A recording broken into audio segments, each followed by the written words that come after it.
আমি আপনাদের সামনে যে বিষয়টা নিয়ে কথা বলবো সেটা হলো, যেহেতু ওয়াজ ও দোয়ার মাহফিল, সেই বিষয়টা আমি নির্ধারণ করছি। সেই বিষয়টার নাম হলো আল্লাহ তাআলা 10টি ওসিয়ত।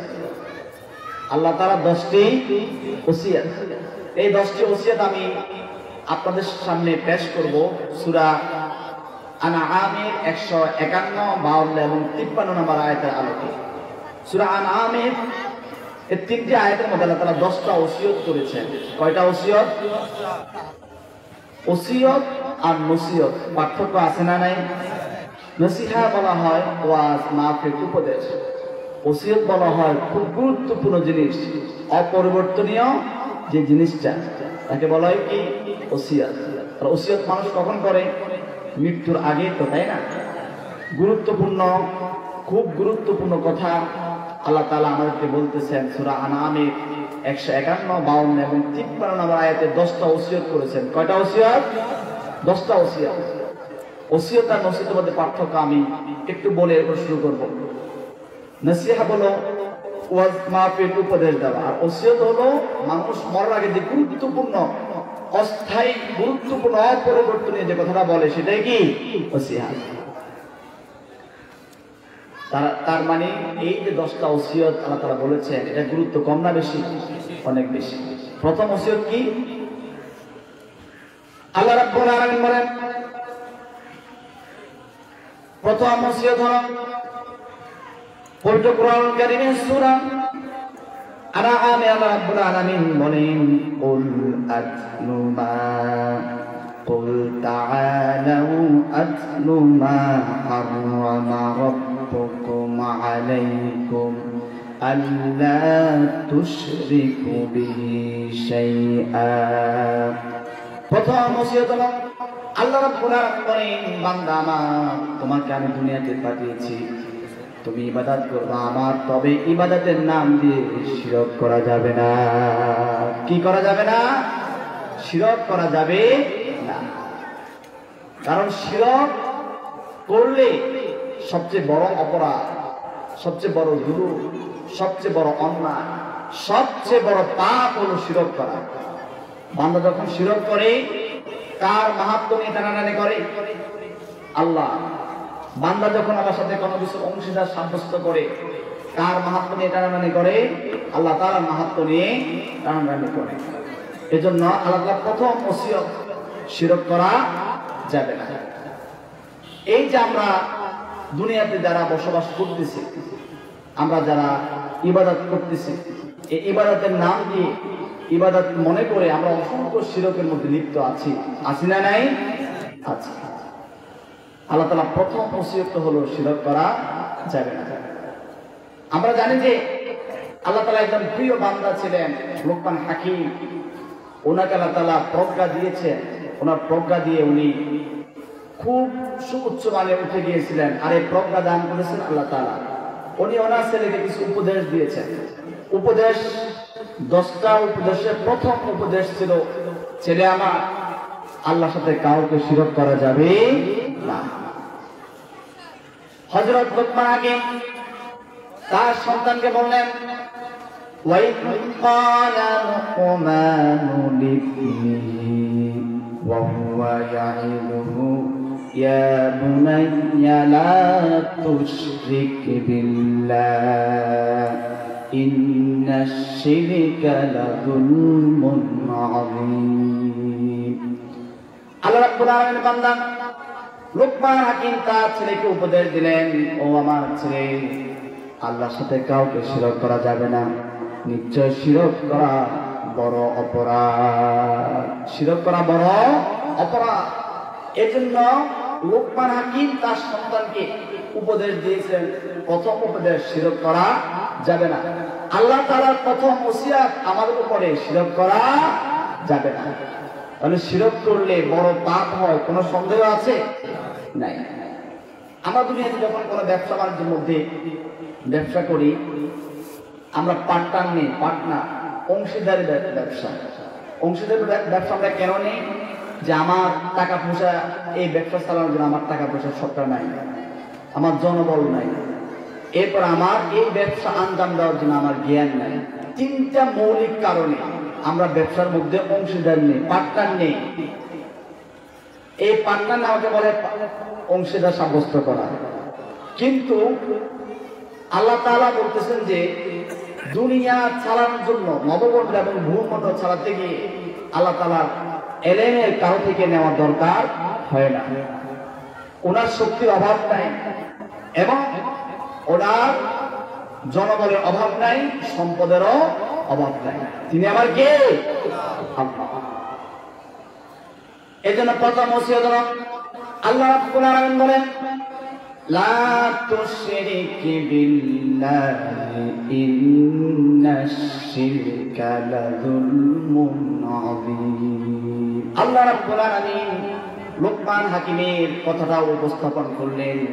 আল্লাহ রাব্বুল আলামিন তিনিও বললেন আমার প্রথম ওসিয়ত হলো বান্দার প্রতি, বান্দা আমার সাথে কাউকে শরীক করা যাবে না। কাউকে শরীক করা যাবে না। তিনি আমার কে? আল্লাহ। তিনি একক, তিনি একচ্ছত্র মালিক, ইবাদত করা হক তার অধিকার। তিনি আমার কে? প্রথম ওসিয়ত। এরপর দ্বিতীয় ওসিয়ত হলো আল্লাহ রাব্বুল আলামিন বলেন বান্দার প্রতি আমার দ্বিতীয় ওসিয়ত হলো পিতামাতার প্রতি সদয় হবা। তোমার সামর্থ্য অনুপাতে পিতামাতাকে তুমি খুশি করবা।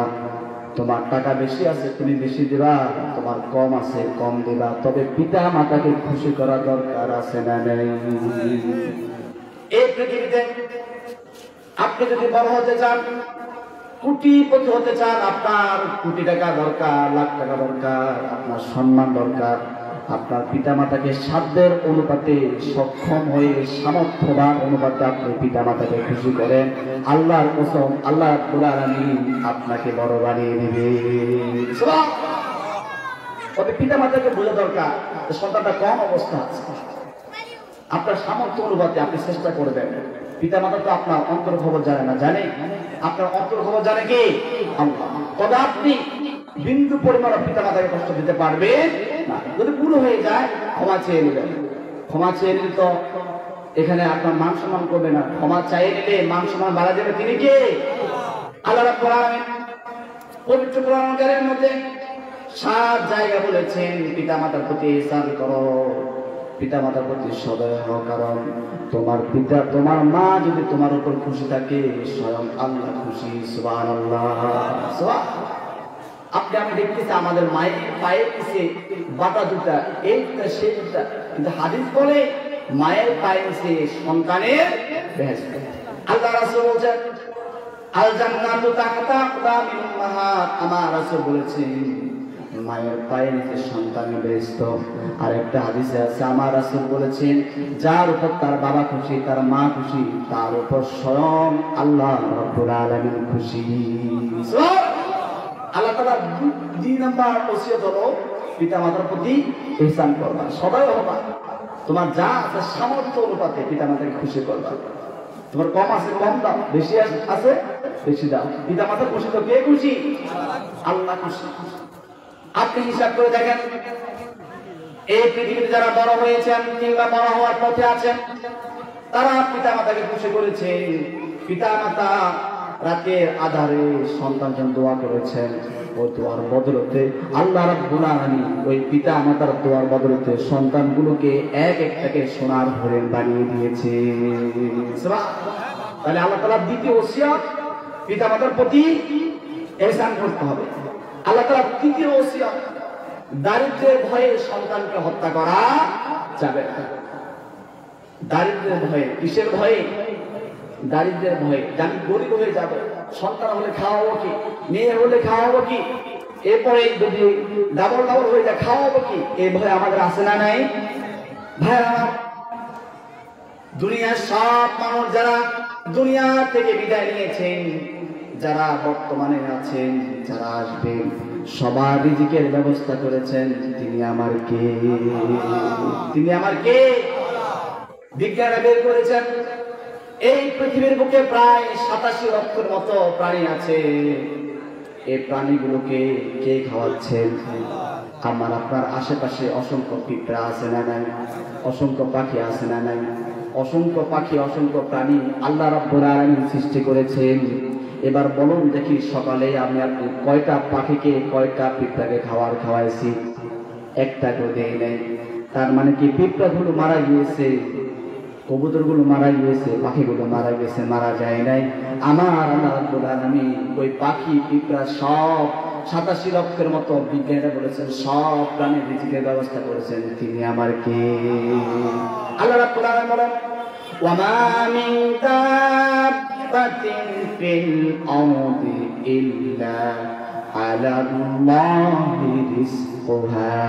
আল্লাহ রাব্বুল আলামিন বলেন তাম পৃথিবীতে যত প্রাণীর খাবারের প্রয়োজন, খাদ্যের প্রয়োজন, আমি আল্লাহ সব প্রাণীর খাবারের ব্যবস্থা করে রেখেছি। আপনারা জানেন এই পৃথিবীতে অসংখ্য প্রাণী আছে।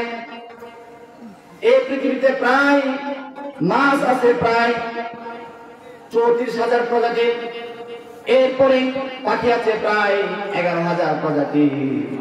এরপরে স্তন্যপায়ী যারা দুধ খাওয়ায় এমন প্রাণী এই পৃথিবীতে আছে প্রায় 6,500-এর মতো।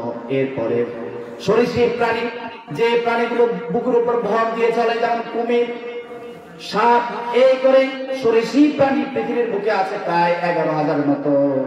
উভয়চর প্রাণী, যে প্রাণীগুলো শুকনার মধ্যেও থাকে আবার পানিতেও থাকে, যেমন ব্যাঙ, এই ধরনের প্রাণী আছে প্রায় 8,000-এর মতো। এরপরে এই পৃথিবীর বুকে প্রায় পোকামাকড় আছে প্রায় 10 লাখের মতো। বিজ্ঞানীরা এরপরে ক্যালকুলেশন করে দেখেন প্রায় 87 লক্ষের মতো প্রাণী আছে। তারা গবেষণা করতে পেরেছেন মাত্র 20 লক্ষ। আরো বলেছেন আরো তারা জন্ম নিচ্ছে। সব প্রাণীর রিজিকের ব্যবস্থা করেছেন তিনি আমার কে? তিনি আমার কে? তিনি আমার রব। তো সন্তান যে দুনিয়া আসবে, এই যে সন্তান দুনিয়া আসবে, কি খাওয়াবো? এবার যদি আমরা সন্তানকে হত্যা করি তাহলে আল্লাহ কাঠ করায় আমরা অপরাধী হব কি হব না?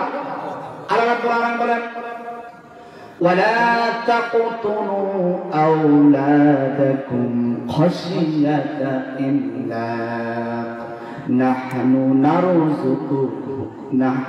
নারযুকুহুম ওয়া ইয়্যাকুম।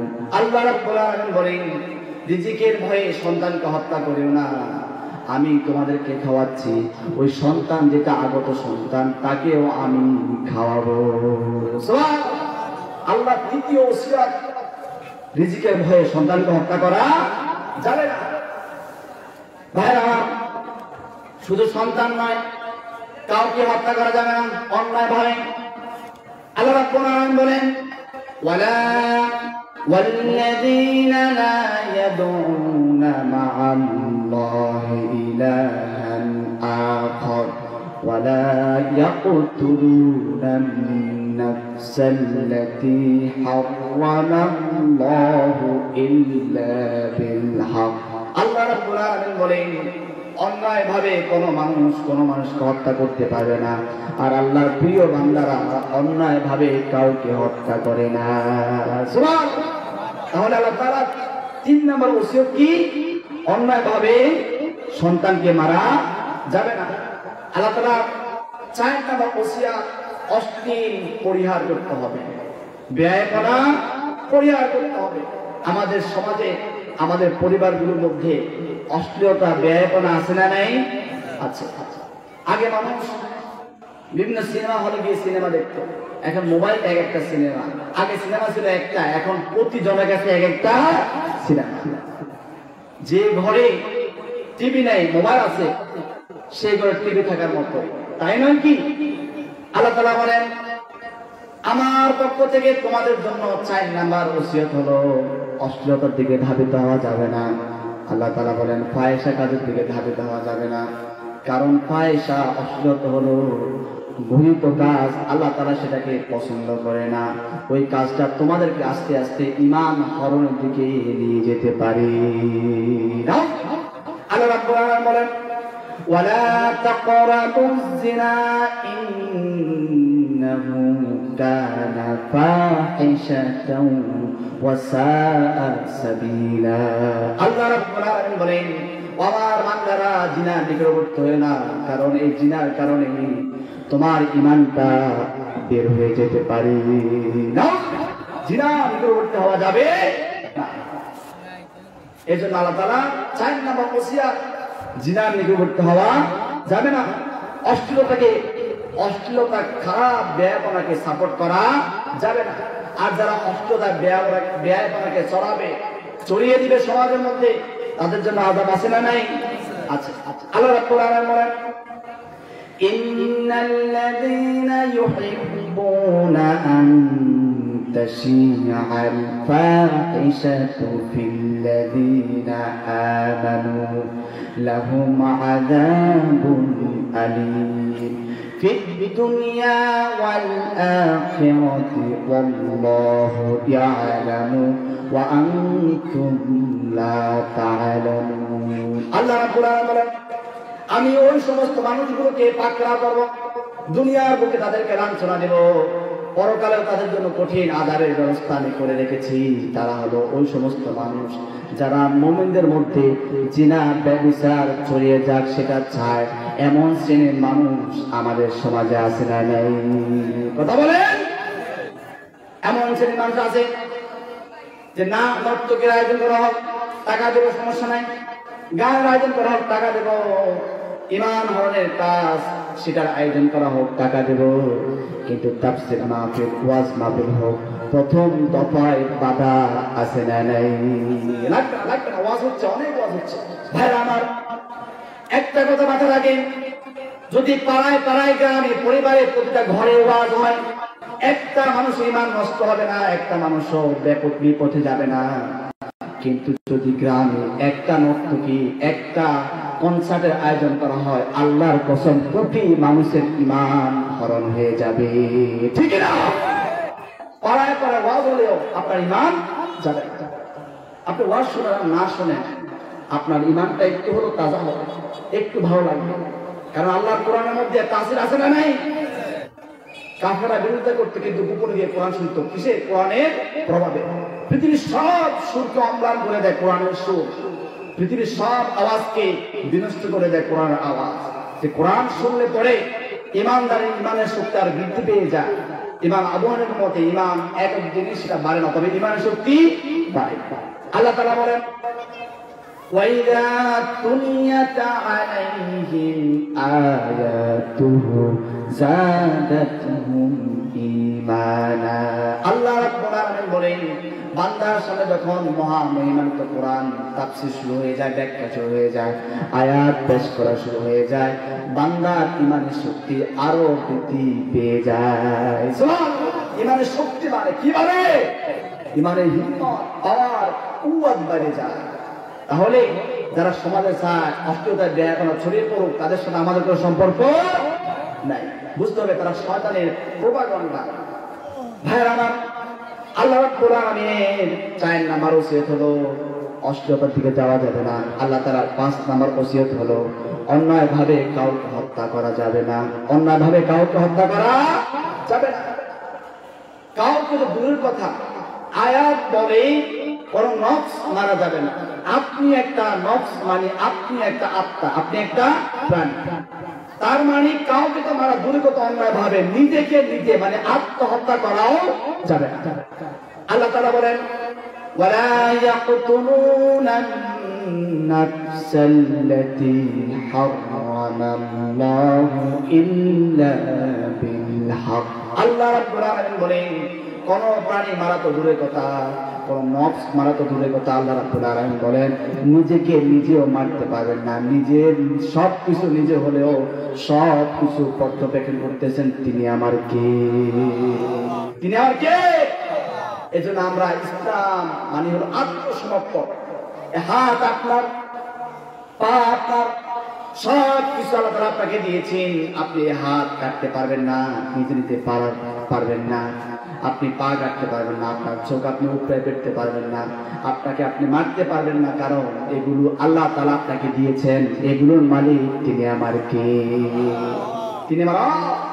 এজন্য নফস, আল্লাহ বলেছেন নফস, পুরুষ না, নারী না, নফসুন, কোন আত্মাকে মারা যাবে না। তবে হ্যাঁ, হাদিস শরীফে আয়াতের ব্যাখ্যা আছে, তাফসীরে ইবনে কাসির তখন অসংখ্য মুফাসসির ব্যাখ্যা করেছেন 3টা কারণে কোন মানুষকে মারা যাবে। জিনার শাস্তি মানে রজম, কিসাসের শাস্তি, এরপরে কোনো ব্যক্তি মুরতাদ হয়ে যদি ইসলামের এগেইনস্টে কোনো কাজ করে, কার্যকলাপ করে, ইসলামী শাসনতন্ত্র বলে তাকে মারা যায়। এই 3 শ্রেণীর মানুষ ছাড়া অন্যায়ভাবে আপনি কাউকে মারতে পারবেন না। মারা যাবে, কিন্তু আমরা দেখতে পাই নিজের বলিয়া নিজে চেয়ারে বসে থাকার কারণে জন্য কত মানুষকে মারছে। প্রথম আলো এবং ডেইলি স্টার এবং ডেইলি ক্যাম্পাসের তথ্য অনুপাতে 24-এর আন্দোলনে, বিপ্লবী আন্দোলনে প্রায় 1000 মানুষ, ছাত্র জনতা, যুবক, আবাল, বৃদ্ধা, বনিতা শহীদ হয়েছে। নাউজুবিল্লাহ। ভাইরা আমার, তাহলে আল্লাহ রাব্বুল আলামিন 5 নাম্বার ওসিয়ত হলো কাউকে মারা যাবে না, অন্যভাবে মারা যাবে না। যদি আপনি অন্যভাবে মারেন, আমার আল্লাহ রাব্বুল আলামিন বলেন কেউ যদি কাউকে অন্যভাবে মারে, একটা মানুষকে মারে, সে যেন পৃথিবীর সব মানুষকে মেরে ফেললো। নাউজুবিল্লাহ। আবার কেউ যদি কাউকে রক্ত দিয়ে বিভিন্ন ভাবে বাঁচিয়ে রাখে, আল্লাহ রাব্বুল আলামিন বলেন সে যেন দুনিয়ার সব মানুষকে বাঁচিয়ে রাখলো। এই জন্য ভাই আমার, আল্লাহ তাআলার 5 নাম্বার ওসিয়ত হলো মানুষকে অন্যায়ভাবে মারা যাবে না। কিন্তু আমার মতের বিপক্ষে গেলে, আমার মতের বিরুদ্ধে গেলে, আমার মতাদর্শ না হলে তার উপর টর্চারিং, অত্যাচার আছে না নেই? এগুলা মানুষের কাজ, এগুলো অমানুষের কাজ, এগুলো কোনো মানুষ করতে পারে না, অমানুষ এগুলো করে। তাহলে আল্লাহ তাআলার 5 নাম্বার ওসিয়ত ছিল আনামের অনুপাতে যে অন্যায়ভাবে মানুষকে হত্যা করা যাবে। আল্লাহ রাব্বুল আলামিন বলেন কেউ যদি অন্যভাবে কাউকে হত্যা করে, সে যেন দুনিয়ার সমস্ত মানুষকে অন্যভাবে হত্যা করলো। আবার কেউ যদি দুনিয়ার কোন মানুষকে বাঁচিয়ে রাখে, আল্লাহ রাব্বুল আলামিন বলেন সে যেন দুনিয়ার সমস্ত মানুষকে বাঁচিয়ে রাখলো। আল্লাহ রাব্বুল আলামিন বলেন মান কাতালা নাফসান বিগাইরি নাফসিন আও ফাসাদিন ফিল আরদ ফাকাআন্নামা কাতালান নাসা জামিআ। আল্লাহ রাব্বুল আলামিন বলেন কোন ব্যক্তি যদি কোন নফসকে বাঁচিয়ে রাখে, অথবা কোন নফসকে সে চেষ্টা কষ্ট দিয়ে বাঁচিয়ে রাখে, সে যেন দুনিয়ার সব মানুষকে বাঁচিয়ে রাখলো। আবার কেউ যদি কোন মানুষকে অন্যভাবে মেরে ফেলে এবং বিশৃঙ্খলা সৃষ্টি করে, সে যেন জমিনের বুকে মানুষকে, সব মানুষকে মেরে ফেললো, আর জমিনের বুকে সে বিশৃঙ্খলা সৃষ্টি করলো। নাও, তাহলে আল্লাহ তাআলা 5 নাম্বার ওসিয়াত, অন্যভাবে কাউকে হত্যা করা যাবে না। 6 নাম্বার ওসিয়াত, এতিমের সম্পদ অন্যায়ভাবে অসৎ উপায়ে নিজের মনে করে ভক্ষণ করা যাবে না। আল্লাহ তাআলা বলেন এতিমের সম্পদ অন্যভাবে তোমরা ভক্ষণ করিও না। আমার ওসিয়ত তোমাদের প্রতি। কার ওসিয়ত? কার প্রতি? আমাদের প্রতি। কি করা যাবে না? অন্যায়ভাবে এতিমের সম্পদ নিজের মনে করে ভক্ষণ করা যাবে না। এতিমের সম্পদ আপনি রাখতে পারবেন, সংরক্ষণ করে রাখতে পারবেন। এই বুঝে হলে তাকে আবার সর্বানা তাকে বুঝে দিতে হবে। তবে হ্যাঁ, তাকে আপনি লালন পালন করবেন, করার সময় কিছু টাকা লাগবে, কিছু খরচ হবে, তার সম্পদ থেকে যাবে। 1 টাকা খরচ করবেন, 1 টাকা লিখে রাখবেন, হিসাব দিবেন। 1 টাকা খরচ করবেন, 3 টাকা 2 টাকা নিজের পকেটে করবেন। এভাবে করা যাবে। বুঝে আসছে? এবার আসলে এতিম কাকে বলে? এই এতিমের সংজ্ঞাটা আমরা অনেকে আমাদের প্রচলিত একটা সংজ্ঞা আমরা দিয়ে থাকি, যেটা আমরা অনেকে ভুল করি, যে যার মা না সে এতিম। বাচ্চাটা ছোট, তার মা মারা গেছে, সে এতিম না।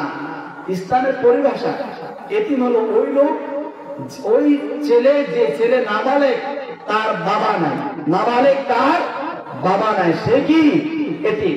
বাবা আছে নাবালেগ, মা নাই, সে এতিম হবে না, সে অসহায় হতে পারে।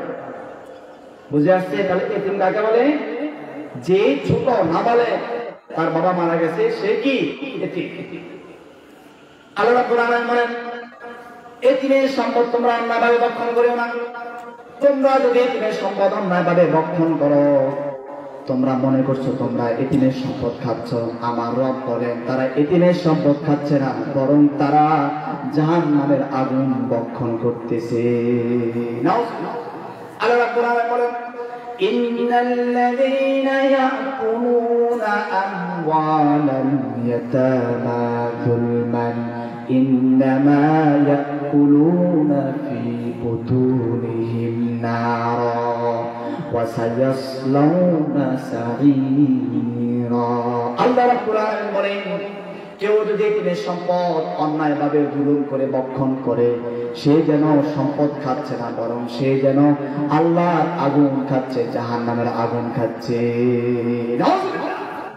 এতিমের সম্পদ বক্ষণ করা যাবে অন্যায়ভাবে যাবে না এতিম যদি বড় হতে তার টাকার প্রয়োজন পড়াশোনা করবে টাকার প্রয়োজন তার সম্পত্তিকে আপনি ব্যয় করতে পারবেন যতটুকু লাগে ততটুকু লাগবে 1 টাকা ব্যয় করবেন 2 টাকা 1 টাকা নিজের পকেটে নেবেন এটা জায়েজ না যদি এমন করে আল্লাহর কাজ করায় অপরাধী হওয়া লাগবে কি লাগবে না ভাইরা আমার আল্লাহ রাব্বুল আলামিন ওনার সংরক্ষণের রব্বুল আলামিন এতিমের সম্পদ সংরক্ষণ করে রেখেছেন আপনারা জানেন পবিত্র কোরআনুল কারীমের মধ্যে একটা সূরা আছে সূরাতুল কাহাফ সূরাটার নাম কি সূরাতুল কাহাফ 18 নম্বর সূরা পবিত্র কোরআনের 18 নম্বর সংকলনের দিক থেকে 18 নম্বর সূরা এই সূরাতুল কাহাফের মধ্যে একটা ঘটনা আছে 4টা ঘটনা আছে তার মধ্যে একটা সুন্দর ঘটনা হলো মুসা নবী এবং খাজির আলাইহিস সালাম মুসা নবী এবং খাজির কেউ বলছেন খিজির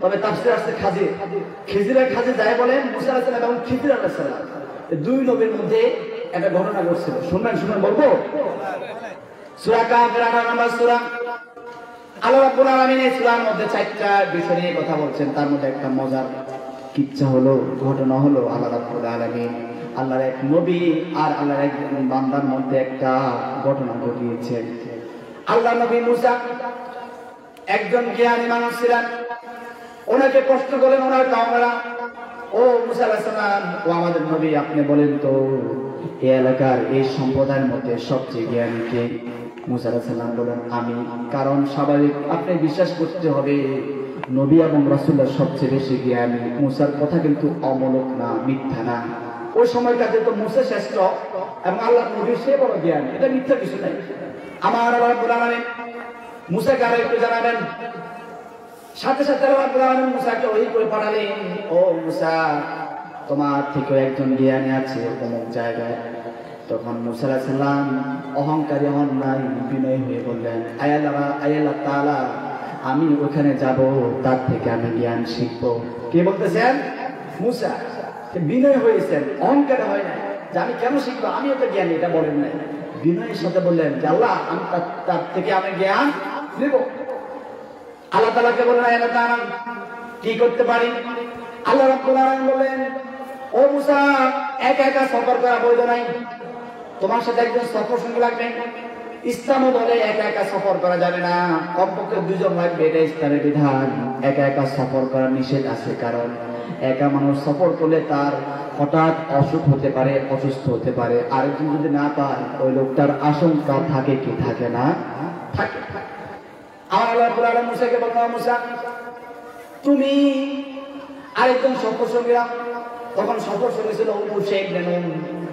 উসাইব ইবনে নুন তিনি মুসা আলাইহিস সালামের সফর সঙ্গী হলেন হওয়ার পরে আল্লাহ রাব্বুল আলামিন মুসাকে বললেন যাও এখন মুসা বলেন ও আমার রব আমি ওই লোককে কিভাবে পাবো এখন তো আর মোবাইল নাই টাচ মোবাইল নাই এই নাই সেই নাই কিভাবে পাবো আমার রব বলল মুসা তুমি তাকে পাওয়ার একটা সহজ উপায় আছে সেটা হলো তুমি একটা ভাজা মাছ নিবা কি মাছ ভাজা মাছ নিবা এই মাছটা যেখানে জীবিত হবে তুমি তাকে সেখানেই পাবা আল্লাহ নবী মুসা এবং উসাইব ইবনে নুন পথ পার দিলেন ফানতালাকা তারা চলতে লাগলেন ইনটাইম একটু ক্লান্ত ভাব আসলো মুসা আলাইহিস সালাম এবং উসাইব ইবনে নুন একটা জায়গার মধ্যে বিশ্রাম নিলেন নেওয়ার পরে তারা আবার সজাগ হয়ে দেখলেন যে উসাইব ইবনে নুন দেখলেন মাছটা নাই কিন্তু মুসাকে বলবেন শয়তান সেটা ভুলিয়ে দিয়েছিল দেওয়ার পরে তারা একটু হাঁটতে লাগলেন হাঁটার পর মুসা আলাইহিস সালাম উসাইব ইবনে নুনকে বলতেছেন ও উসাইব ইবনে নুন এখন কি পথ পাওয়া যায় না এ কথা বলার পরে উসাইব ইবনে নুন বলতেছে ও মুসা আমার তো একটা ভুল হয়ে গেছে বলতেছে কি বলেছে বলো বলতেছে ও মুসা আমরা যে জায়গার মধ্যে বিশ্রাম নিয়েছিলাম ওইখানে আমাদের মাছটা জীবিত হয়ে নদীর মধ্যে সাগরের মধ্যে চলে গেছে আমি তোমাকে বলতে পারি নাই ফানসাহু শয়তান শয়তান আমাকে ভুলিয়ে দিয়েছে ভুলিয়েছে কে শয়তান শয়তান সেখানে আছে না নাই আচ্ছা এই শয়তানকে পাওয়ার দিয়েছে কে আল্লাহ তো মুসা আলাইহিস সালাম উসাইব ইবনে নুনকে বকা দেন নাই কারণ মুসা আলাইহিস সালাম লক্ষ্য হলো জ্ঞান শিখবেন, জ্ঞানের কাছে গিয়ে জ্ঞান শিখবেন, জ্ঞান আহরণ করবেন। মুসা আলাইহিস সালাম উশে ইবনে নুনকে নিয়ে ওই জায়গায় গিয়ে দেখে একজন লোক চাদর দিয়ে বসে আছে। তখন জানার পরে তিনি জানতে পারলেন এই সেই লোক যে লোকের কাছে আল্লাহ রাব্বুল আলামিন মুসাকে পাঠিয়েছে। সুবহানাল্লাহ। তিনি কি খাজির বা খিজির আলাইহিস সালাম। এরপরে মুসা তাকে বললেন, ও আমার ভাই, আমি আপনার কাছে আসছি এলেম শেখার জন্য, বিদ্যা শেখার জন্য, আপনি আমাকে শেখাবেন। এই কথা বলার পরে খিজির আলাইহিস সালাম বলতেছেন, ও মুসা, আমি এমন কিছু করব তুমি তো সহ্য করতে পারবা না।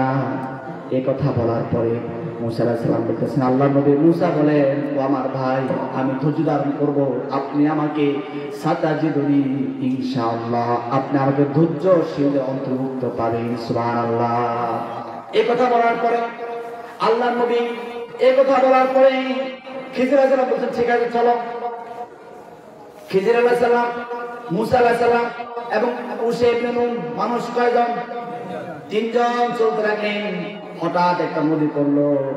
নদী পড়ার পরে তারা নদীর এই পার থেকে ওই পারে যাবে, যাওয়ার জন্য নৌকার ব্যবস্থা। নৌকা একটা পেল, পাওয়ার পরে এই পার থেকে ওই পারে গিয়ে তারা নৌকা থেকে নেমে খিজির আলাইহিস সালাম নৌকার একটা তক্তা সিদ্ধ করে দিলেন। কি সিদ্ধ করে দিলেন? তক্তা। এই দৃশ্য দেখে মুসা তো গরম নবী, উনি সহ্য করতে পারেন নাই। উনি বললেন, আপনি এটা কি করলেন? আপনি নৌকা দিয়ে পার থেকে ওই পারে আসতেন, ও লোকটা আপনার উপকার করলো, আপনি তাকে পারিশ্রমিক দেন নাই, বরং তার জীবিকা অন্বেষণ করার জন্য নৌকাটা আপনি সিদ্ধ করে দিলেন। এই কথা বলার পরে খিজির আলাইহিস সালাম বলতেছেন, ও মুসা, আমি না বলছি তুমি আমার সাথে আমি যা করবো সহ্য করতে পারবা না। এই কথা বলার পরে মুসার ওই কথাটা মনে পড়ে গেল। মুসা বলছে, ঠিক আছে ভাই, আমি আর বলবো না। চলতে লাগলো। ইন দ্য মিন টাইম চলতে চলতে একদল বালক খেলাধুলা করতেছে। খিজির আলাইহিস সালাম একটা বালককে ডেকে নিয়ে আসলেন। ডেকে নিয়ে এসে এমন জোরে চড় মারলেন, সাথে সাথে বালকটা মারা গেল। মারা যাওয়ার পরে আল্লাহ নবী মুসা একটু গরম নবী, নবীদের মধ্যে সবচেয়ে গরম নবী ছিল মুসা। সহ্য করতে পারে নাই, সাথে সাথে প্রশ্ন উত্থাপন করলেন, ভাই আমার, খিজির ভাই, আপনি কি করলেন? এই বালকটা খেলতেছে, খেলাধুলা করতেছে, আপনি তাকে ডেকে নিয়ে এসে মেরে ফেললেন, এটা কি কোনো কাজ হলো নাকি? এই কথা বলার পরে খিজির আলাইহিস সালাম বলেন, ভাই আমার, আমি না বলছি আমি যা করবো তুমি সহ্য করতে পারবে না। এই কথা বলার পরে মুসা আলাইহিস সালাম বললেন, ঠিক আছে ঠিক আছে ঠিক আছে, চলেন। চলতে লাগলো। উশে ইবনে নুন, মুসা এবং খিজির আলাইহিস সালাম তিনজন ব্যক্তি চলতে চলতে তাদের ক্ষুধা লাগলো। একটা বাড়ির মধ্যে অনুষ্ঠান হচ্ছে। খিজির আলাইহিস সালাম, মুসা আলাইহিস সালাম আর উশে ইবনে নুন তারা ওইখানে গেলেন। যাওয়ার পরে খাবার চাইলেন, খাবার দেয় নাই। কি দেয় নাই? খাবার দেয় নাই। না দেওয়ার কারণে তারা ফেরত আসছেন। আসার সময় দেখলেন যে একটা দেওয়াল ঠিক থাকে সোজা, দেওয়ালটা একটু ধসে পড়ছে, একটু হালকা একটু কাত হয়ে গেছে। আল্লাহর নবী মুসা দেখতে পেলেন, উশে ইবনে নুন দেখতে পেলেন এবং খিজির আলাইহিস সালাম তিনি দেখতে পেলেন। উনি আল্লাহর হুকুমে দেওয়ালটাকে সোজা করে দিলেন। কি সোজা করলেন? সোজা করে দিলেন দেওয়াল। সোজা করে দেওয়ার পরে মুসা আলাইহিস সালাম বললেন, ভাই আমার, আমরা তো খাবার আমাদের দরকার, আপনি এই দেওয়ালটা সোজা করে দিলেন। ইচ্ছা করলে এই দেওয়াল সোজা করার পারিশ্রমিক হিসেবে তো আপনি খাবার চাইতে পারেন। আল্লাহ নবী মুসার কথা শুনে খিজির আলাইহিস সালাম বলতেছেন, না, আমি আর পারতেছি না, এবার শোনো, আমি তিনটা কাজ করেছি, এই তিনটা কাজের ব্যাখ্যা এখন দিচ্ছি। এই কথা শোনার পরে মুসা আরো কত হোক জানার জন্য আগ্রহ বেড়ে গেল। আল্লাহ নবী মুসাকে খিজির আলাইহিস সালাম বলতেছেন, ও মুসা, আমি যে প্রথম নৌকাটাকে আমি সিদ্ধ করে দিয়েছি, এই সম্প্রদায়ের মধ্যে একজন জালেম বাদশা আছে যে ভালো ভালো নৌকা পেলে ওই নৌকাগুলো চিনিয়ে নেয়। আমি এই জন্য ওই নৌকা, ওই মাঝির নৌকাটা আমি সিদ্ধ করে দিয়েছি। সে আবার তক্তা কাঠ দিয়ে সে মেরামত করতে পারবে। একটু খুঁত পেলে ওই জালেম নেবে না। এখন যদি আমি সিদ্ধ না করতাম তাহলে কিন্তু তার নৌকাটা নিয়ে নিত, সে জীবনের জন্য একবারে বসে খেয়াও লাগতো। একথা শোনার পরে মুসা তো তাজ্জুব। এরপরে আল্লাহর নবী তাজ্জুব হয়ে গেলেন। খিজির আলাইহিস সালাম বললেন, আমি যে বাচ্চাটাকে মেরে ফেলছিলাম এই বাচ্চাটা হলো ভবিষ্যতে কাফের হবে, আল্লাহ আমাকে ইলহাম দিয়েছেন তাকে আমি মেরে ফেলতে, তাকে আমি মেরে ফেলছি। কারণ তার মা এবং বাবা মুমিন মুমিনা, বাচ্চার কারণে তারা অস্বীকারী কাফের হতে পারে, এই জন্য আল্লাহ আমাকে হুকুম করেছেন আমি বাচ্চাটাকে মেরে ফেলেছি। এরপরে মুসাকে বলতো, মুসা ওই যে দেওয়ালটা তুমি দেখছিলা, ওই দেওয়ালের নিচে দুইজন এতিমের সম্পদ লুকায়িত আছে। কয়জন এতিমের সম্পদ লুকায়িত আছে, আর এতিমরা এখনো প্রাপ্তবয়স্ক হয় নাই। তারা যদি প্রাপ্তবয়স্ক হওয়ার আগে এ দেওয়ালটা পড়ে যায়, সম্পদগুলো প্রকাশ পেয়ে যাবে, আর মানুষ নিজের সম্পদ মনে করে কারাকারি করে নিয়ে যাবে। এজন্য আমার আল্লাহ আমাকে হুকুম দিয়েছেন যাতে আমি দেওয়ালটা মেরামত করে দিই। দেওয়ালটা মেরামত করে দিলাম, আর এতিমের সম্পদ আল্লাহ রাব্বুল আলামিন সংরক্ষণ করে নিলেন। মুসা বুঝতে পারবে আসলে যা আমি বুঝতে দেখলাম তার বিপরীত ঘটলো। কারণ খিজিরকে জ্ঞান দিয়েছে কে? আল্লাহ। সকল জ্ঞানের জ্ঞানী কে? আল্লাহ। সকল জ্ঞানের জ্ঞানী কে? এই যে এতিমের সম্পদ রক্ষা করেছেন, তাহলে এতিমের সম্পদ রক্ষা করা কার দায়িত্ব? আল্লাহ।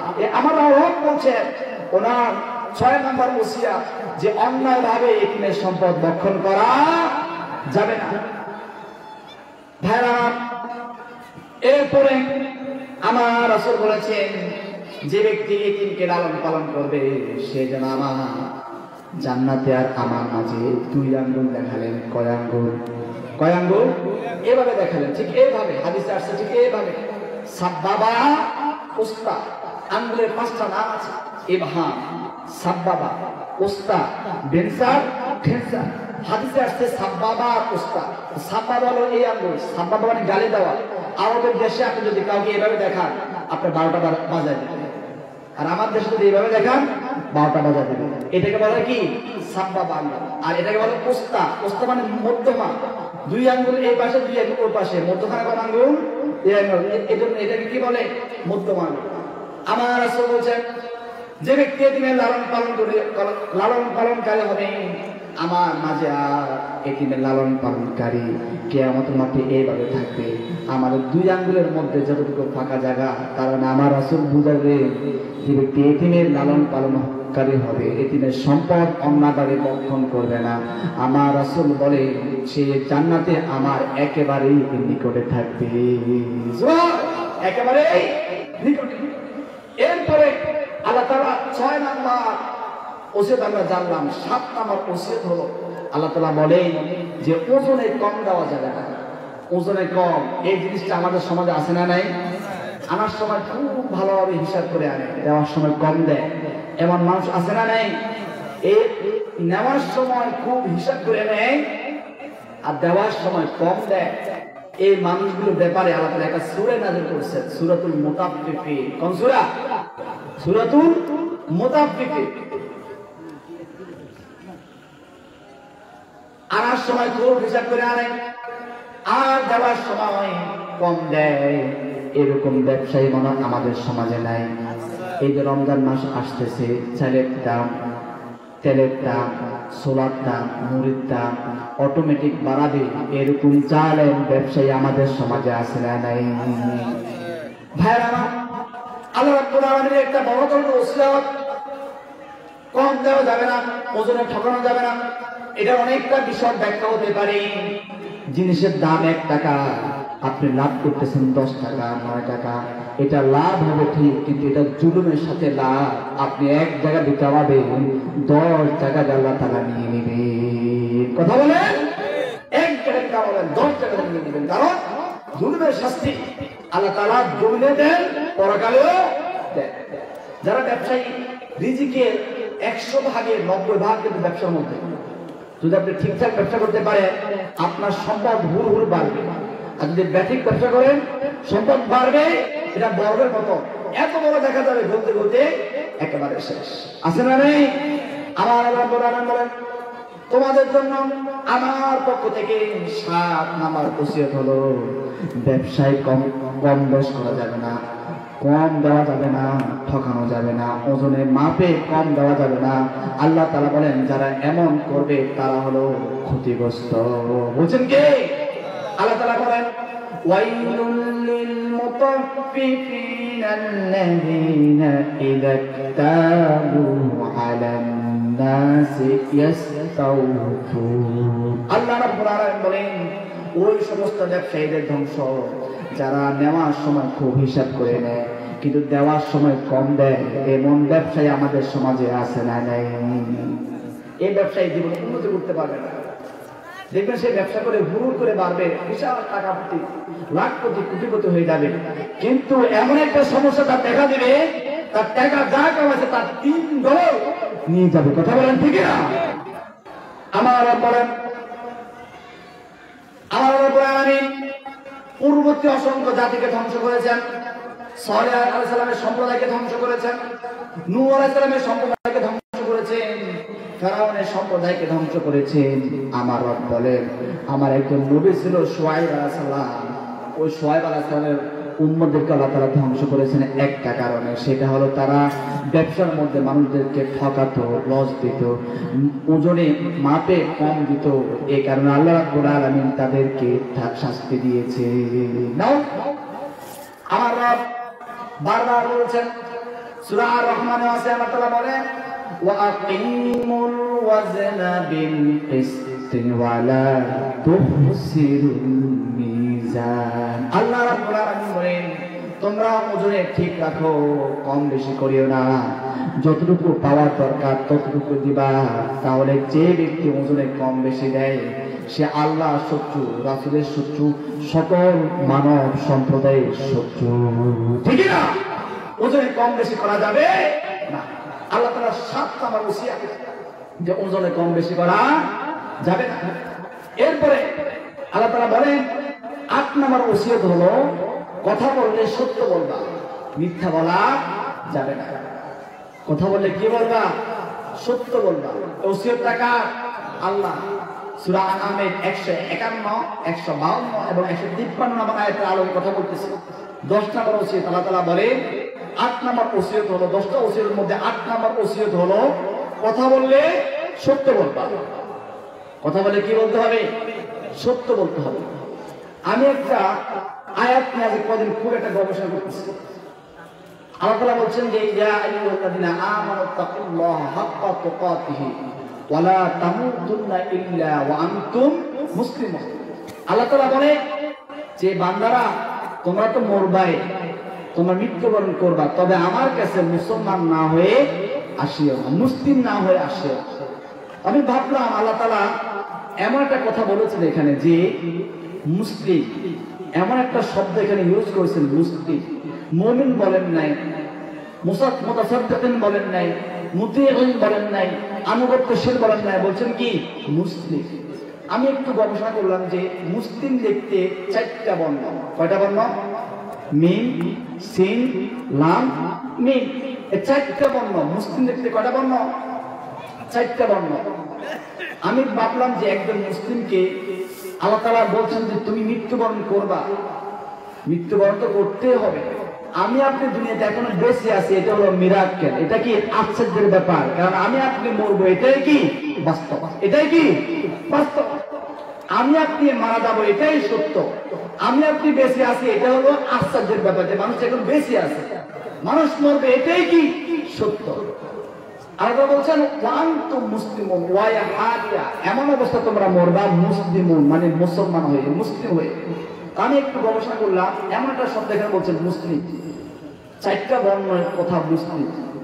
মিম দিয়ে মু, মিম দিয়ে মুমিন। একজন মুসলমানকে অবশ্যই ঈমান আনতে হবে, তাকে আল্লাহর আনিত, আল্লাহর পক্ষ থেকে রাসূল আনিত সবকিছুর উপরে কোন ধরনের সংশয় সন্দেহ ছাড়াই তাকে বিশ্বাস করতে হবে।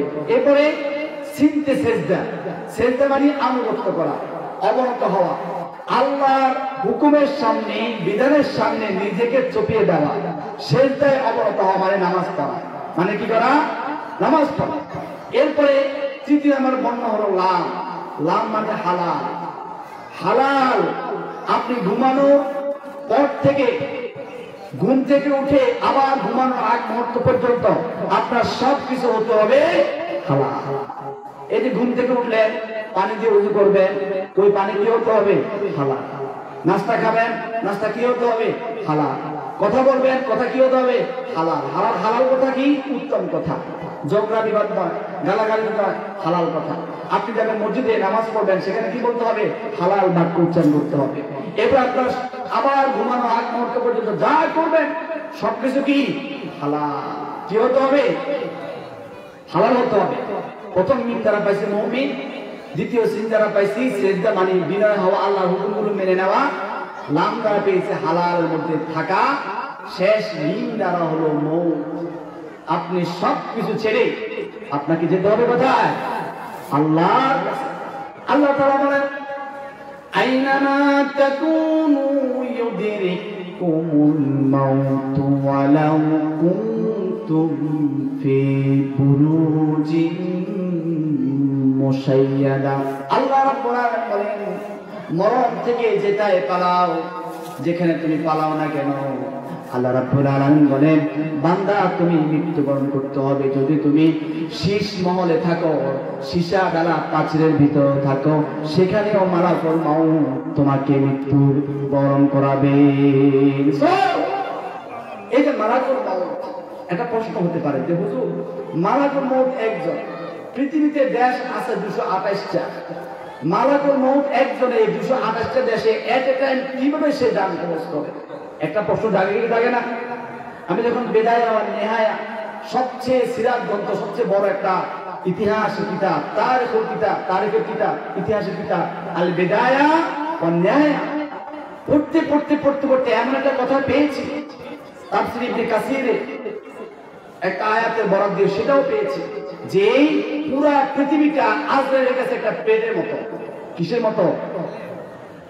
পুরা পৃথিবীটা আজরাইলের কাছে মানে মালাকুল মাউতের কাছে একটা প্লেটের মতো। আর আমরা মানুষগুলো হলাম প্লেটের মধ্যে ভাতের মতো।